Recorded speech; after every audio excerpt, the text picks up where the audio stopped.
I can remember only rare instances when we took off with 4 engines turning and landed with 4 engines turning.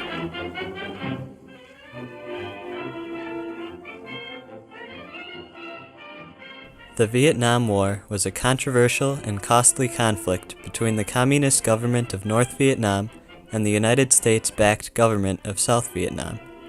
Throughout the war, the U.S. employed many soldiers with the task of gathering intelligence. One such soldier was Tom Snider. My name is Thomas Richard Snider.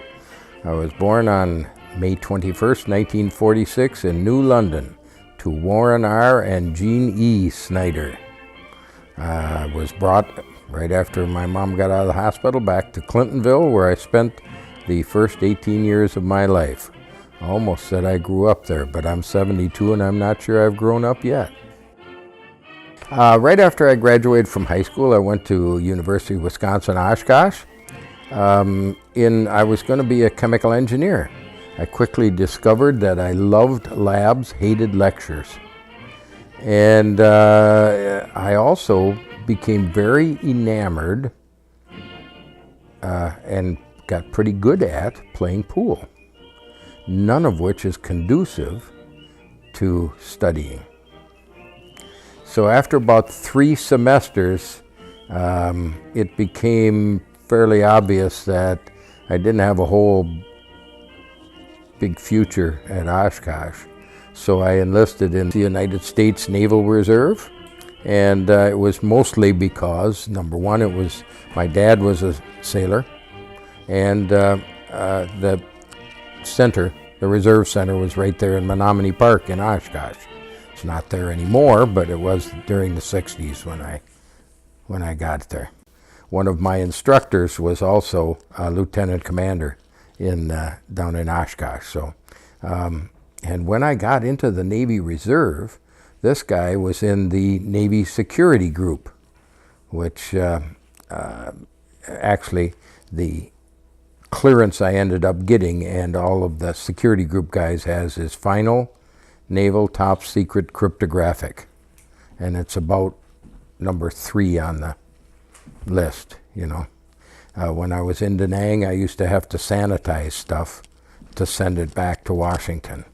There were things they didn't need to know. After enlisting in the Naval Reserve, Tom started basic training. Boot camp, everybody knows about boot camp. It's just intense, you know, physical, learning how to march, and learning how to follow orders. That might be tough. But service school was in Bainbridge, Maryland. And I found out very quickly that I wanted to be an R brancher, which I'm not sure what the R stands for, but that is commonly known as the collection branch.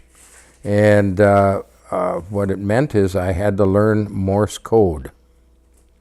And I had to learn it in 6 months very quickly, as well as learn how to copy Morse code very quickly as it was being sent very quickly. After basic training, Tom went on active duty to the Philippines, where he served at the Naval Communications Station in San Miguel. Shortly after his arrival, Tom volunteered to serve in Vietnam and returned to the States in order to complete a survival school. Survival school. They beat on us, they starved us, they used psychological operations on us. I personally had 6 bloody lips and a dislocated jaw. They waterboarded us.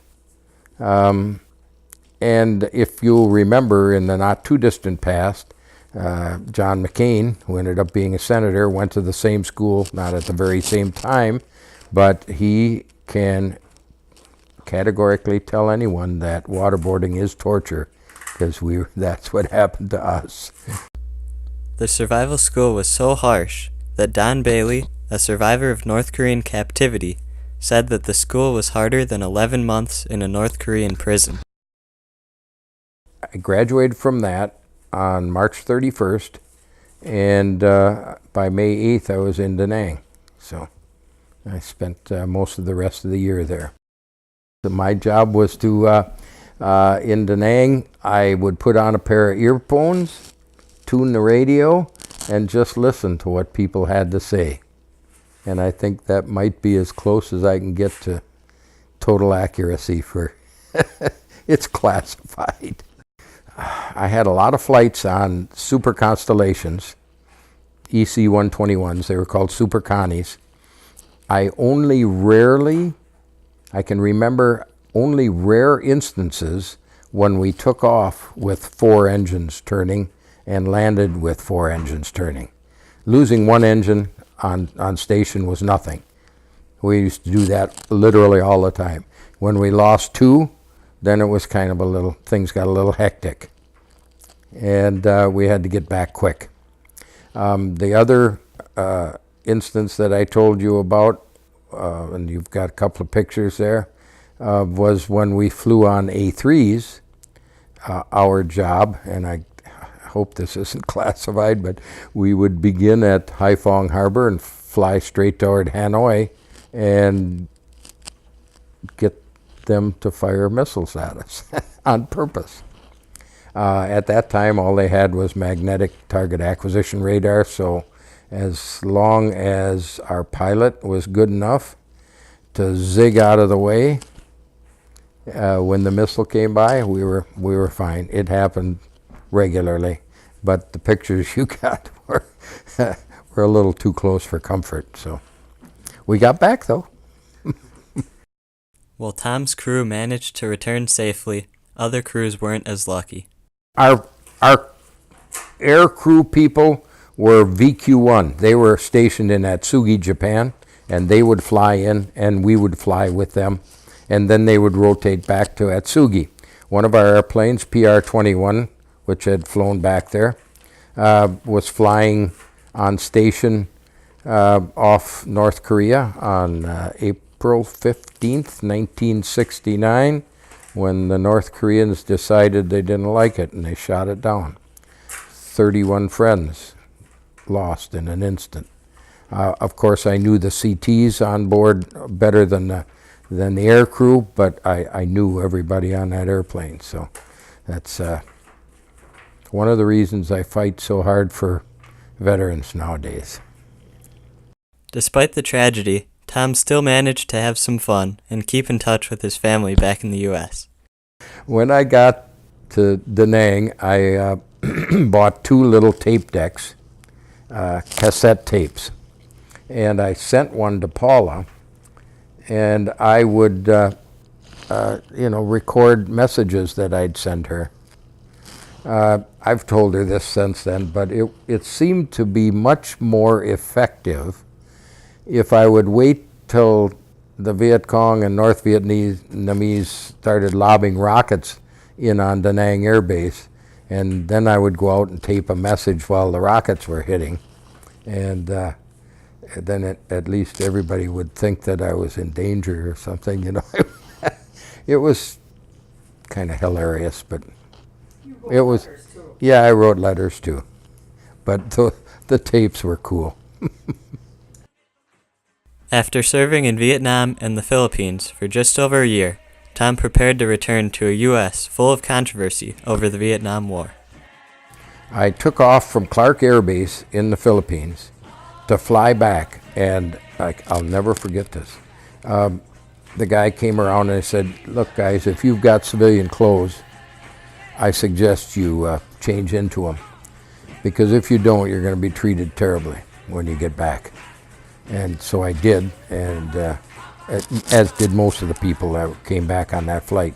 But the Vietnam War, you've heard it, I lived it. We didn't deserve what we experienced when we got back. I'm not saying we shouldn't have been there, because my opinion is that we should not have been in the Vietnam War. But veterans don't deserve the treatment we got when we got back. That's why every time I see a Viet vet, I say, "Welcome back, brother, and never forget." I got back in was it May, Paula, of '69, And by June, okay, by October 10th, I was married. 11th. Which is great. I mean, Paula and I have been married for a little over 49 years, and hope it goes for another 49. But I went back to college, English literature and political science, which is probably the two worst majors you can pair together. Because who wants a politician that can take 10,000 words to say something that normal people take 10 words to say? So, at any rate, along came our first child, and I was 13 credits short, and so I no longer went to college. So I never did get a degree, but I was well on the way, 13 credits short. I got a job at Neenah Paper, worked there for 31 years, loved every minute of it. I love to learn, still love to learn. So I started in the finishing department, went to manufacturing, and ended up for the last few years of my career there in the environment, utility and environment. I got a wastewater treatment plant license, lots of good stuff. And then I retired. And after we had moved in 1997 out here to Winneconne, I must have caught somebody's eye because the town chairman asked me to become part of the plan commission. I consented, and then he asked me, he had a guy move out of the town, and he had a vacancy on the town board. He asked me to do that. I consented. And the year that I first started on plan commission was about 2000, I think it was.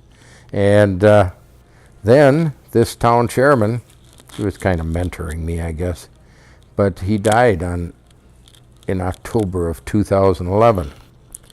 So all my friends on the town board decided that I would make a good town chairman. So they appointed me, and I've been that ever since.